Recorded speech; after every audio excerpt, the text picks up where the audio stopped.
Atos 7:1, assim diz a palavra do Senhor. Então o sumo sacerdote perguntou: isso é verdade? Estevão respondeu: irmãos e pais, ouvi. O Deus da glória apareceu ao nosso pai Abraão quando ele estava na Mesopotâmia, antes de habitar em Harã, e disse-lhe: sai da tua terra e do meio dos teus parentes e vai para a terra que eu te mostrarei. Então ele saiu da terra dos caldeus e foi habitar em Harã, depois que seu pai morreu. Deus o trouxe dali para essa terra em que agora habitais. E aqui não lhe deu herança, nem sequer espaço de um pé, mas prometeu que lhe daria a terra como posse, e depois dele, a sua descendência, quando ele ainda não tinha nenhum filho. Até aí tá bom, o restante eu vou explicando. Olha para cá, por favor. Lembrem-se, quem foi Estevão? Estevão foi o primeiro mártir. Aquele primeiro homem, óbvio, né? Depois de Jesus Cristo, aquele primeiro homem que foi condenado e assassinado por uma causa, por aquilo que cria. Estevão foi alguém que viveu de forma digna, como Paulo diz, viveu de forma digna do Evangelho. Estevão, de fato, assim viveu de forma digna e morreu de uma forma exemplar. Ele foi apedrejado por uma multidão ensandecida, sedenta por sangue, mas assim que ele fechou os olhos aqui neste mundo, Jesus Cristo o recebeu de braços abertos na porta do céu. E essa é a história de Estevão. Nós acreditamos que sim, que Deus pode nos abençoar materialmente, financeiramente nesta vida. Oramos por isso. Todavia, se tivermos uma vida trágica ou terminarmos de forma trágica, lembre-se, isto é a regra para os cristãos. Aqueles que não sofrem, que não passam por aflições, por angústias, esses são exceções. O que devemos esperar é uma vida difícil, porque assim como aconteceu com o nosso mestre, com aqueles que o seguiram, assim, na maioria das vezes, vai acontecer com aqueles que seguem a Cristo, com toda certeza. Estevão, ele foi acusado de forma falsa de falar contra Moisés, no caso contra a lei, e de falar contra o templo. E as mesmas acusações que pesaram sobre ele foram as acusações feitas por Jesus Cristo, ou sobre Jesus Cristo, as mesmas acusações. E Jesus Cristo foi condenado por conta de blasfêmia, com base em mentiras, e Estevão segue de fato o mesmo caminho. Em sua defesa, a defesa dele é todo o capítulo 7, em sua defesa você vai ver que Estevão ele procede um longo discurso. Ele faz, na verdade, uma retrospectiva de todo o plano da redenção. Ele começa lá com os patriarcas, lá com Abraão, para chegar até Jesus Cristo. Ele faz uma síntese perfeita, né, da história da redenção do povo de Deus. E não contente com isso, ele deixa claro que ele é inocente e vai além. Ele diz: eu sou inocente, com base em tudo que ele diz, e ele então começa a acusar aquele povo que estava ouvindo a ele. Ele diz: vocês são os desobedientes, vocês mataram o santo, vocês mataram o Messias, na mão de vocês escorre sangue de um inocente. E ele, ao proferir essas duras palavras, como nós veremos bem no finalzinho do sermão, em vez daqueles homens que estavam ouvindo a ele fazerem como fizeram em Atos capítulo 2, quando aquelas 3.000 pessoas, ao ouvir a pregação de Pedro, se arrependeram de seus pecados, foram batizados. Aqueles homens, ao invés de ter essa mesma atitude, eles tomaram uma atitude oposta. Eles arrastam Estevão para fora e o apedrejam até a morte. O sermão foi o mesmo: arrependimento para que haja salvação. Um povo, diz a Escritura, que se quebrantou, se humilhou e Deus o salvou. Outros homens se endureceram a ponto de calar a boca do homem de Deus. Lembrem, Estevão no capítulo 6, ele tinha sido levantado como um dos diáconos, aquele que servia. Estevão, ele se destacou não apenas por conta da diaconia, por conta do serviço, mas por ser um pregador e por acompanhar ele sinais ao qual Deus fazia usando o seu servo. Então, por conta de ser usado por Deus, por conta de não sucumbir diante dos homens, por conta de não se amedrontar diante daquelas pessoas, diz a Escritura que Estevão é morto, assassinado de forma trágica. Todavia, ele consegue a recompensa que todos aqueles que são fiéis um dia terão. A coroa da justiça, a qual está sendo preparada a todos nós. Estevão foi o primeiro a experimentar isso de forma prática, né? Sendo o primeiro mártir ali. Então, como o sermão é muito longo, né? A gente vai analisar ele por partes aqui. Eu quero começar essa noite com 3 princípios. Põe o primeiro, por favor, Levi. Primeira coisa que nós vemos na defesa de Estevão é a acusação que foi feita contra ele. Lembra, ele estava diante do Sinédrio e o sumo sacerdote, que era a maior autoridade da época ali, ele fez uma inquisição, ele inquiriu, fez perguntas difíceis ali para Estevão, dizendo, olha, é isso aqui mesmo? Confirme para nós. Tanto é que no versículo 1, quando ele vai dizer assim, né? Então o sumo sacerdote perguntou, isso tudo é verdade? Ele está se referindo ao quê? Aquilo que tinha acontecido no capítulo 6. Você está dizendo que é verdade que esse tal Jesus Cristo, ele vai destruir o templo e ele vai acabar com os costumes de Moisés? Isso é verdade? Fala aqui para nós. E ele está meio que deixando subentendido ali, o sumo sacerdote, o seguinte, olha, o seu mestre, ele veio com esse mesmo discurso. Nós o condenamos à morte e ele foi assassinado do mesmo jeito.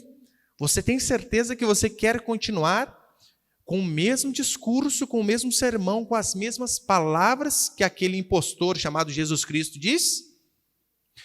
Aí Estevão começa a sua defesa no versículo 2, quando ele diz assim, Atos 7, 2.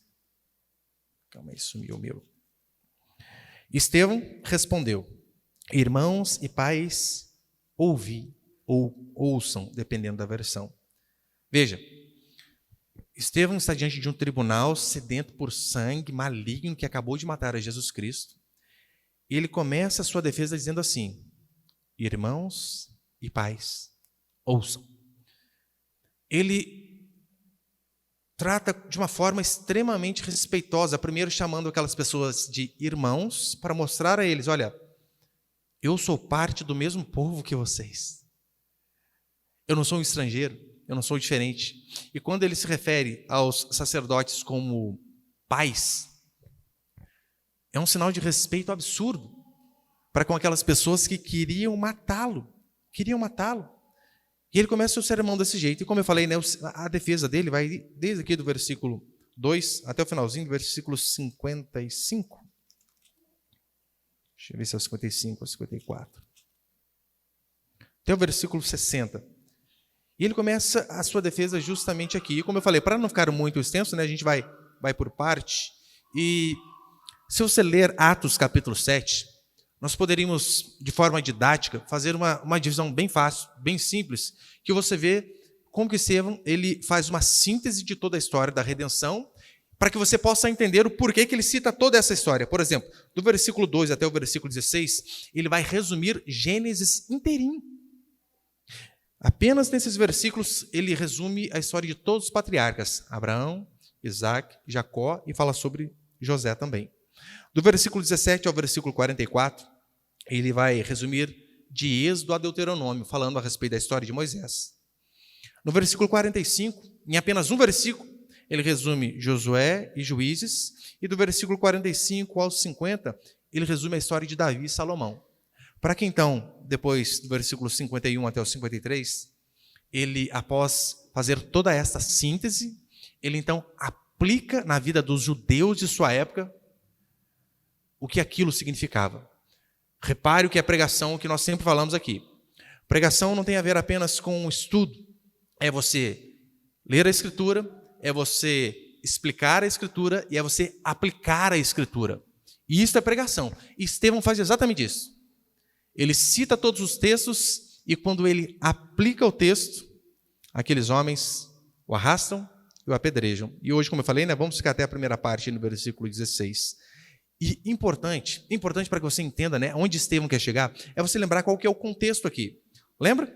No capítulo 6, Estevão foi escolhido junto com outros homens para servir, mas como ele se mostrou um grande pregador, alguém muito sábio em palavras, nenhuma pessoa conseguia debater com ele, ter mais sabedoria que ele em relação àquele assunto da Escritura. E aquelas pessoas acabaram ficando extremamente furiosas. Como eles não conseguiam vencê-los com argumentos, eles usaram da mesma artimanha suja, sorrateira que usaram com Jesus Cristo. Eles contratam testemunhas para depor contra. E eles perguntaram: é verdade, de fato, que Jesus vai destruir o templo e os costumes? Então, Estevão começa a sua defesa, falando de toda essa história, e você já vai entender o porquê que é importantíssimo ele citar a história desde lá dos patriarcas. A pergunta que eu e você devemos fazer aqui é basicamente também a seguinte: por que Lucas fez questão de registrar todo o sermão de Estevão? Você vai ver aqui muitos sermões de Pedro, como nós já vimos alguns. Veremos sermões inteiros de Paulo, mas nenhum sermão é tão grande quanto o sermão de Estevão. Por quê? Ora, porque através deste ponto aqui, a partir daqui, ele está deixando bem claro: os judeus não quiseram reconhecer Jesus como Salvador. Então Deus, vendo que eles não queriam, partiu para outros. Partiu para os gentios. De fato, era basicamente o seguinte: olha, já que vocês não estão querendo ouvir sobre o Messias, tá bom. Eu vou falar dele para outros povos, quem sabe esses o queiram. E graças a Deus, por esses homens terem rejeitado o evangelho, a mensagem de Jesus, dos apóstolos e de Estevão, o evangelho pôde chegar a nós. Tanto é que veremos que o primeiro convertido fora do judaísmo era Cornélio, gentil. Se não fosse a rejeição desses homens, todos nós aqui estaríamos perdidos, porque não somos judeus, não somos povo de Deus, nós somos filhos adotivos. E o que nós veremos aqui de fato, depois do capítulo 7, é o evangelho avançando e alcançando fronteiras, a qual Deus já tinha dito que ele alcançaria. Segundo, põe ele por favor, Vi. Segundo, nós vemos alguns objetivos de Estevão ao se defender. Dentre muitos de seus objetivos, primeiro, claro, ele queria se defender das falsas acusações. Ele queria mostrar que ele era inocente, que ele não era contra Moisés e contra o templo. Mas se defendendo, dizendo que ele não é contra, ele deixa claro, tanto Moisés como o templo, eles não são essenciais. Talvez por isso que aqueles homens ficaram furiosos. Porque ele disse: Moisés e o templo não são essenciais. E isso não é novidade, já foi dito lá atrás. Moisés e o templo têm a sua função, têm o seu lugar, mas eles não são essenciais. Tanto é que no versículo 2, acompanha comigo novamente, do 2 ao 4, por favor. Ele está falando ali a respeito do templo físico, da Terra Santa, do local, de fato físico. Estevão respondeu: irmãos e pais, ouvi. O Deus da glória apareceu ao nosso pai Abraão, quando ele estava na Mesopotâmia, antes de habitar em Harã, e disse-lhe: sai da tua terra e do meio dos teus parentes e vai para a terra que eu te mostrarei. Então, ele saiu da terra dos caldeus e foi habitar em Harã. Veja, saiu de Ur dos caldeus, foi para Harã. Depois que seu pai morreu, Deus o trouxe dali para essa terra em que agora habitais. Ele estava como um idólatra em Ur dos caldeus, de lá foi para Harã, para só depois ele chegar aonde Deus de fato tinha prometido, na terra prometida, em Canaã. E o que Estevão está deixando claro aqui é o seguinte: olha, Deus já tinha aparecido aos nossos pais antes de existir templo. Antes dessas coisas, pelo menos 2 vezes, antes de chegar até aqui. O que ele estava combatendo aqueles homens era a idolatria a um local físico, ao templo, achando que Deus ele se manifestava única e exclusivamente naquele lugar físico, naquelas paredes. Ele vem e diz: vocês estão errados. Antes de existir o templo, Deus já tinha se manifestado. Portanto, não idolatrem este lugar, não idolatrem esta terra. Até hoje não tem muitos que dizem, Israel, terra santa. Não, não é. Não é terra santa. Ela é importante, sim, mas fora dali, Deus já tinha se revelado também. Deus apareceu a Abraão fora da terra prometida e ele está deixando isso estampado diante daquelas pessoas. Ou seja, Deus não está preso a um determinado lugar, a um determinado local, a uma região ou a um prédio. Não. Deus ele não se limita a se manifestar em Canaã e não se limita a manifestar no templo. Se Estevão estava sendo acusado de falar contra o templo, e lembre, para os judeus, aquele lugar era o lugar da manifestação de Deus, um lugar santo. Então, por isso que eles ficam furiosos e dizem: olha, você está falando contra o templo, assim como Jesus falou. Aí ele vem e mostra toda a história para mostrar que vocês estão errados. Quando Deus chamou Abraão, Isaque e Jacó, quando Deus deu a eles o sinal da circuncisão, nem templo existia. E como assim? Vocês estão limitando Deus a este espaço. Este espaço foi construído séculos depois dos juízes, depois da monarquia, séculos mais tarde. Ou seja, o templo, basicamente ele mostra o lugar da centralização do culto, mas aquilo não era essencial, fundamental para que Deus se manifestasse. Deus se manifesta fora dali. E é claro, da mesma forma acontece também com a nossa igreja hoje, com a igreja física. Eu sei que nós chamamos este salão ao qual nos reunimos de igreja, mas na verdade a igreja é a reunião dos santos. É quando nós nos reunimos. Deus ele não está limitado a este lugar. Você, para ter Deus ouvindo a sua oração, você não precisa vir aqui e dobrar o seu joelho neste local. Você pode orar na sua casa, você pode orar no seu carro, você pode orar no seu trabalho, em qualquer lugar. É assim que funciona. O povo de Deus já se reuniu em templos, ou igrejas, para você entender melhor. O povo de Deus já se reuniu em casas. O povo de Deus já se reuniu nas ruas. O povo de Deus já se reuniu em catacumbas. Sabia? Por vezes, por conta da perseguição, o único lugar que eles conseguiam se reunir, unidos para adorar a Deus, era o cemitério. Aquele era o lugar da manifestação de Deus naquele momento. Estevão, então, ele mostra que ele não é contra o templo, mas que o templo tem o seu lugar, só que Deus se manifesta além dali também. Ele mostra que ele não é contra a lei, que ele não é contra os costumes. E ele diz isso citando a história para mostrar para aqueles homens que eram peritos na palavra de Deus. Lembre disso.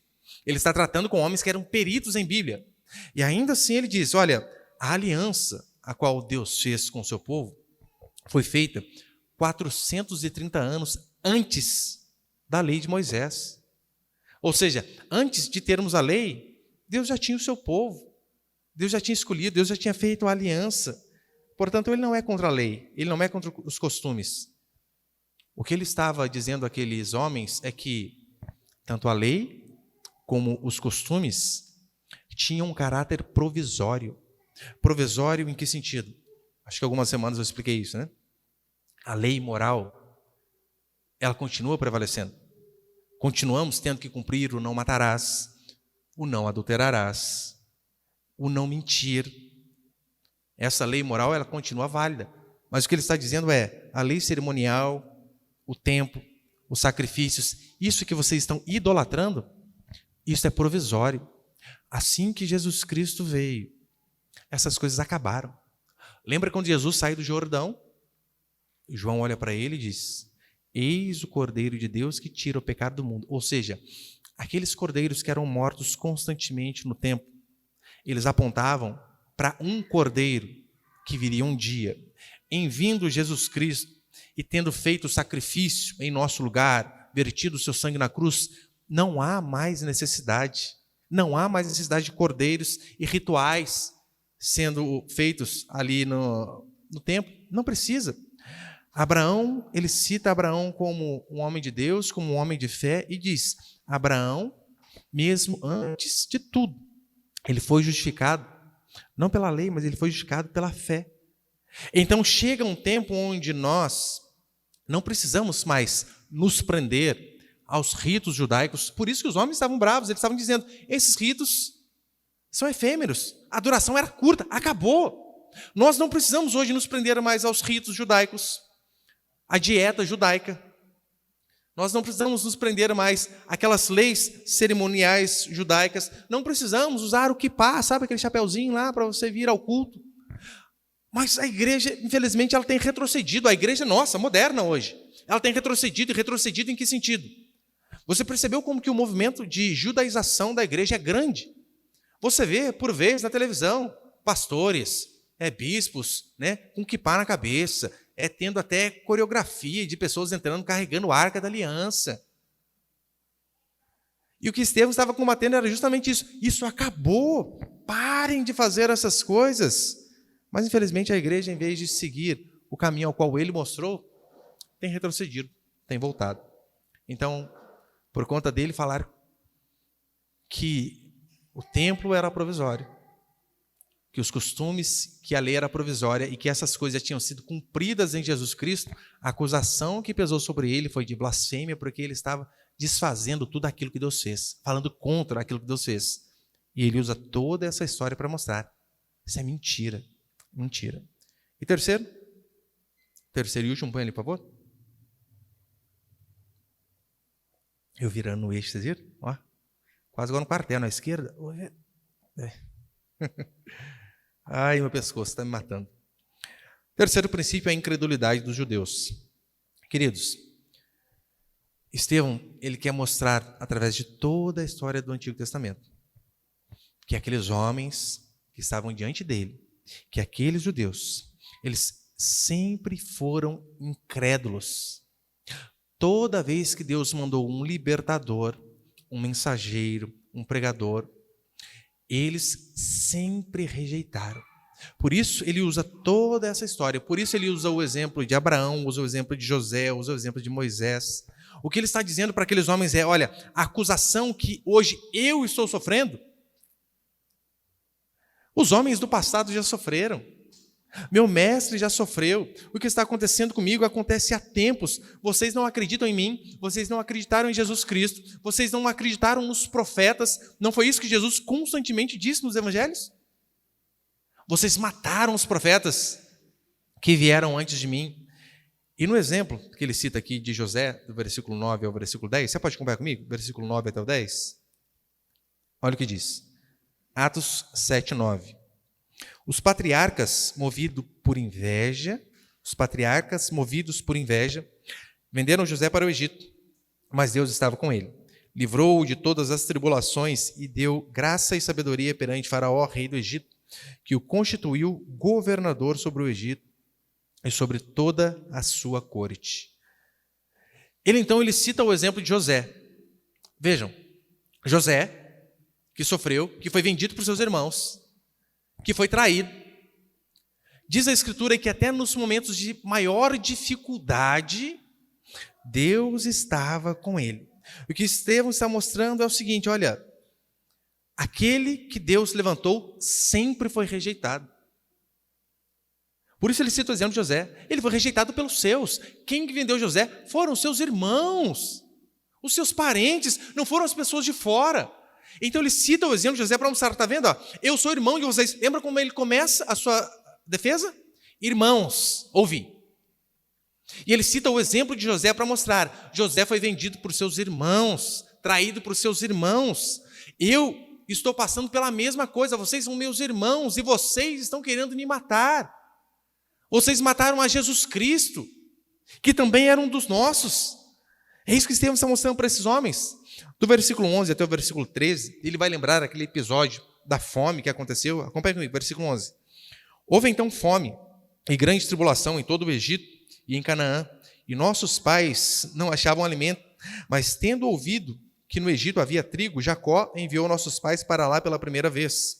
E na segunda vez, José se revelou a seus irmãos e a sua família foi conhecida por Faraó.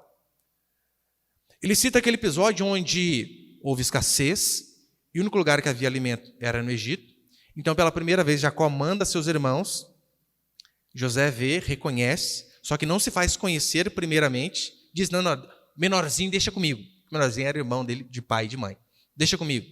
Aqueles homens voltam angustiados, ele diz, traz o pai de novo. Porque eles não sabiam que era José. Para eles, José tinha morrido.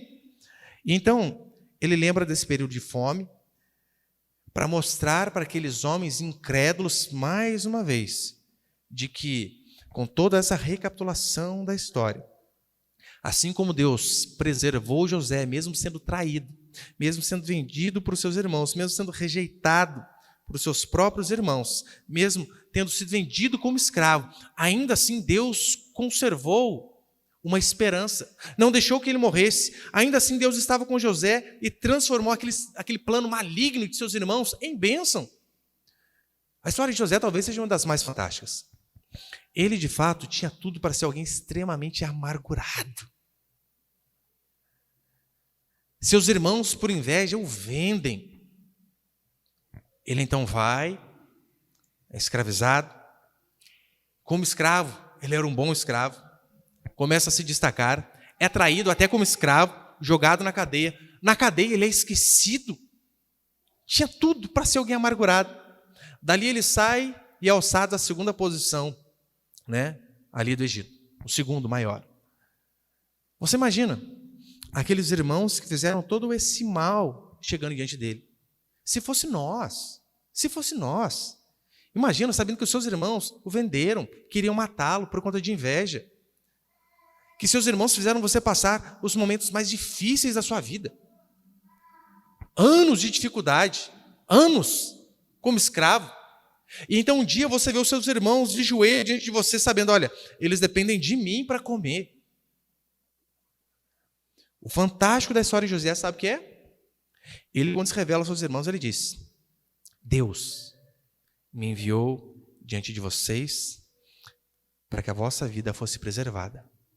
Em toda angústia, dificuldade, prisão, tribulação, ele diz: Deus assim o fez. Ele não ficou amargurado com as pessoas. Ele sabia, Deus é soberano. Ele é capaz de usar até o meu sofrimento para que mais pessoas sejam preservadas, para que o meu povo não venha a se extinguir. E por conta disso ele não era alguém amargurado. Aqui talvez seja a figura mais clara de Cristo neste primeiro resumo. O que Estevão está mostrando para aqueles homens é: José foi uma analogia, um tipo de Cristo, rejeitado pelos seus, e vocês fizeram as mesmas coisas que os seus pais fizeram. Cristo esteve diante dos seus próprios olhos, fazendo milagres que ninguém fez, e ainda assim o que vocês fizeram? Condenaram à morte. Vocês conseguem enxergar? De fato que José, ele era uma espécie de Cristo, mas aqueles homens não conseguiram, infelizmente. José, ele foi rejeitado, odiado, vendido, traído, mas ainda assim Deus usou todas aquelas coisas para salvar o seu próprio povo.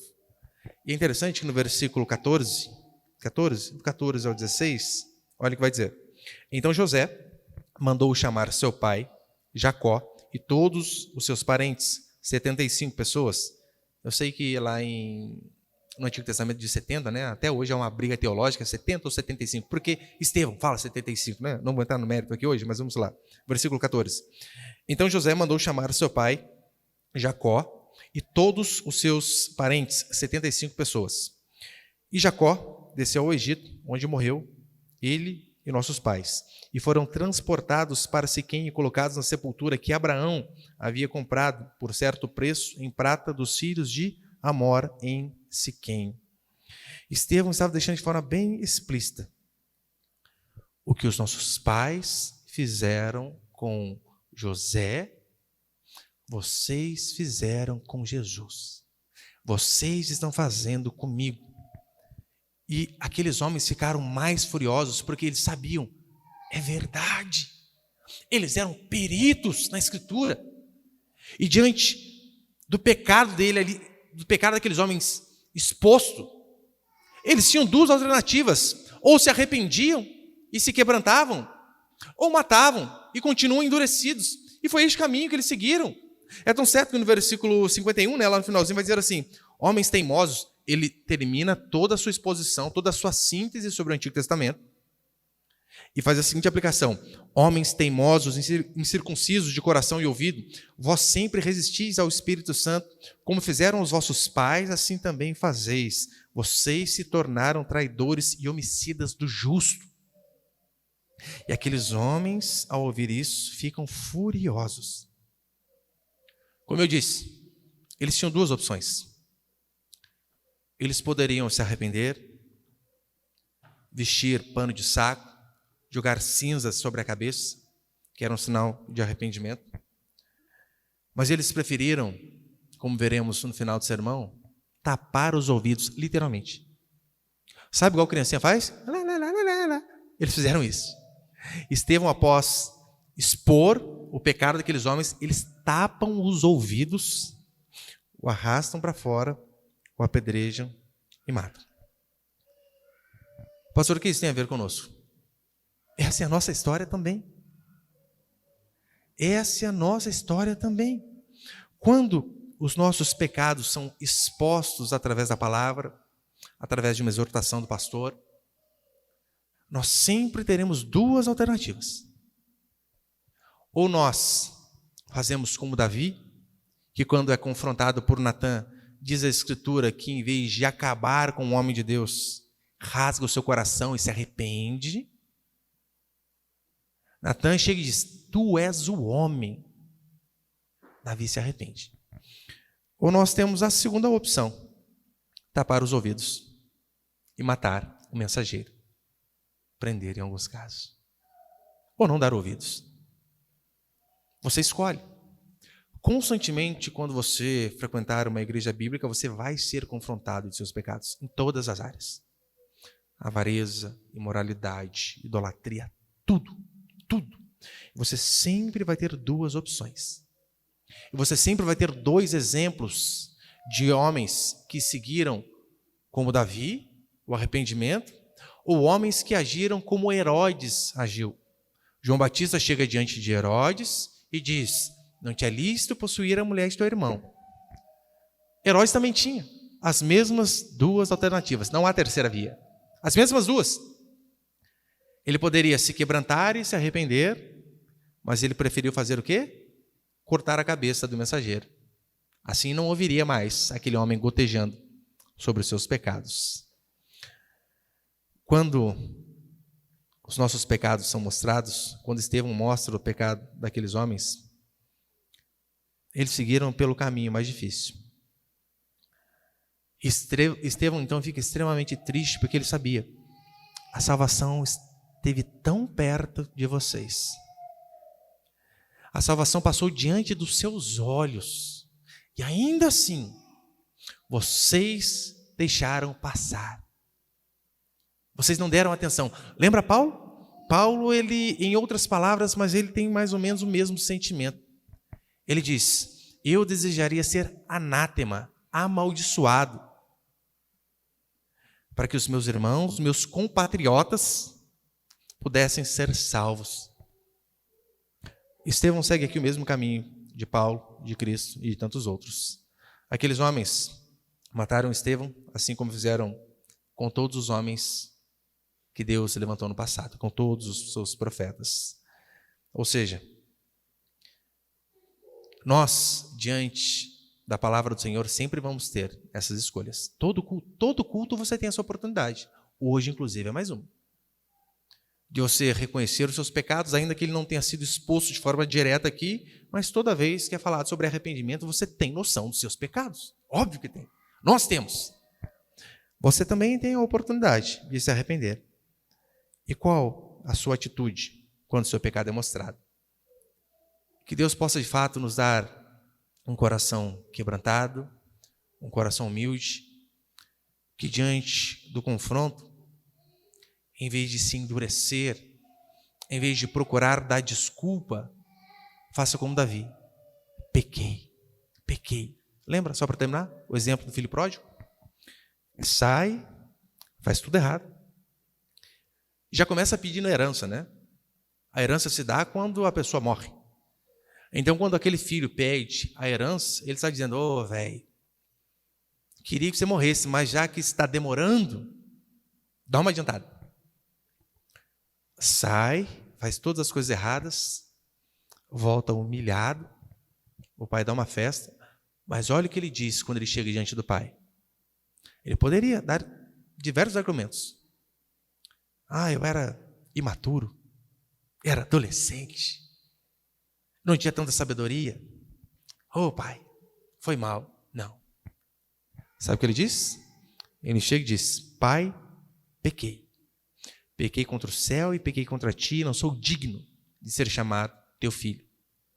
Recebe-me apenas como um servo, um funcionário, um empregado.